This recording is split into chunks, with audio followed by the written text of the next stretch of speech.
আসসালামু আলাইকুম সবাইকে। কেমন আছেন সবাই? ভালো আছেন আশা করি।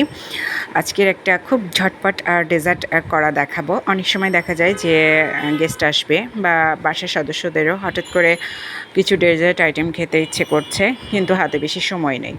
তো এরকম ক্ষেত্রে মাত্র দুটো উপকরণ দিয়েই খুব চমৎকার একটা ডেজার্ট তৈরি করে ফেলা যায়। এর জন্য আমার দরকার হবে দুধ। আর আমি এখানে গরুর দুধ নিয়েছি। আমার বাসায় হচ্ছে উঠানো দুধ দিয়ে যায়, তো আমি সেটাই দিয়েছি। আপনারা প্যাকেটের দুধ দিয়েও করতে পারেন, কোনো সমস্যা নাই। আর এখানে দিয়েছি হচ্ছে আম। আপনারা আপনাদের পছন্দ মতো ফল দিতে পারেন।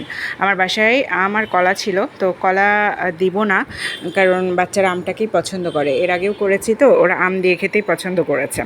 তো আমি আম দিয়েই এটা বানাচ্ছি, milk mango pudding.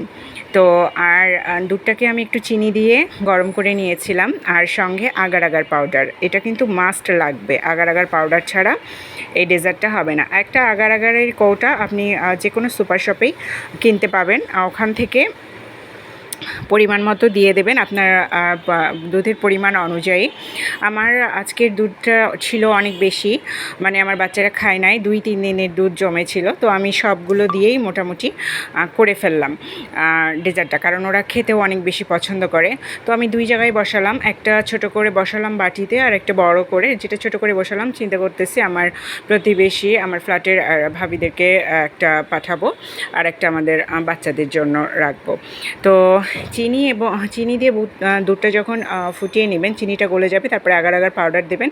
Agar agar পাউডারটা একটু পানিতে গুলে দিবেন, তাহলে দলা বেঁধে যাবে না। তারপরে বেশ কিছুটা সময় একটু নাড়াচাড়া করে তারপরে এই যে আপনি যেটাতে পুডিংটা বসাবেন সেই পাত্রের উপরে প্রথমে দুধ ঢেলে দেবেন। তারপরে আপনার সেই ফল, আমি যেমন এখানে আম নিয়েছি, আপনি স্ট্রবেরি দিতে পারেন, কিউই দিতে পারেন, দেখতে আরও সুন্দর লাগবে, মানে লাল সবুজ হলুদ এরকম আসবে। তো আমি ম্যাঙ্গো দিয়েছিলাম আমার হাতের কাছে, যেটা অ্যাভেলেবেল ছিল। আর সেইটা ছড়িয়ে দেওয়ার পরে এখন আবার হচ্ছে তার উপরে আবার দুধ দিয়ে দিয়েছি। তো তারপরে এই যে যখন ঠান্ডা হয়ে যাবে, তখন এরকম একটা র্যাপিং পেপার দিয়ে র্যাপ করে নিয়ে এটা ডিপে রেখে দিতে হবে। ব্যাস, তারপরে কিন্তু আপনারা ঠান্ডা ঠান্ডা ডেজার্টটা বের করে পরিবেশন করতে পারবেন।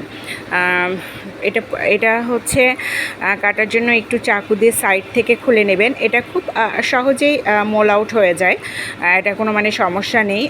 বা এটাকে মোল আউট করার জন্য এর নিচে ঘি বা তেল কিছুই ব্রাশ করারও কোনো প্রয়োজন নেই। ঠিক আছে, এই যে দেখেন চমৎকারভাবে মোল আউট হয়ে গিয়েছে।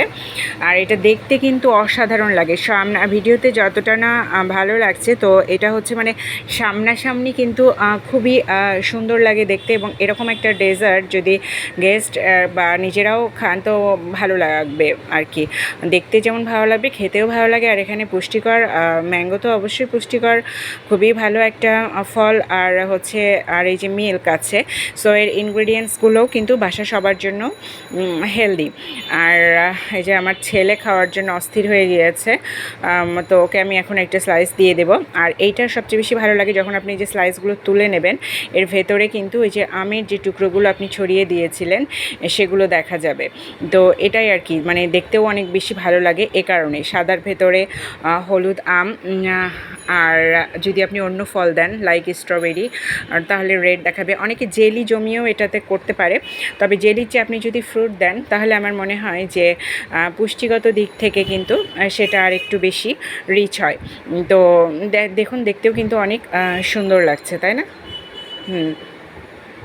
অনেক সুন্দর লাগছে, এবং এটা খেতেও খুব ভালো লাগে। মিল্কের একটা মানে টেস্ট, আর হচ্ছে যে এই আমটা মিষ্টি এবং একটু হালকা টক কিন্তু, হ্যাঁ। তো মানে সব কিছু মিলায়ে একটা মানে টক মিষ্টি ফ্লেভার এবং চমৎকার একটা টেস্ট এটা। আর দেখতে এত ভালো, আর এগুলো কিন্তু বেশ সুন্দরভাবে জমে যায়, ফলে ভেঙে যাবে না বা মানে হয়ে যাবে না, নষ্ট হয়ে যাবে না। ফ্রিজে রেখে এটা আপনি বেশ কয়েকদিন রেখেও কিন্তু আপনি খেতে পারবেন। আমি বাচ্চার টিফিনেও দিয়েছি এটা, এবং বাচ্চারা দেখা যায় যে নাস্তার পরে 2 টুকরো করে 3 টুকরো করে খেয়ে ফেলে। আর নিজেরও যখন মনে হয় যে রান্না করতে করতে রান্নার ফাঁকে একটা কিছু খাওয়া প্রয়োজন, তখন এসে দুটো পিস খেয়ে নিলে কিন্তু অনেক ভালো লাগে। কারণ এখানে আপনার মিল্ক আছে, ম্যাঙ্গো আছে। ধন্যবাদ সবাইকে।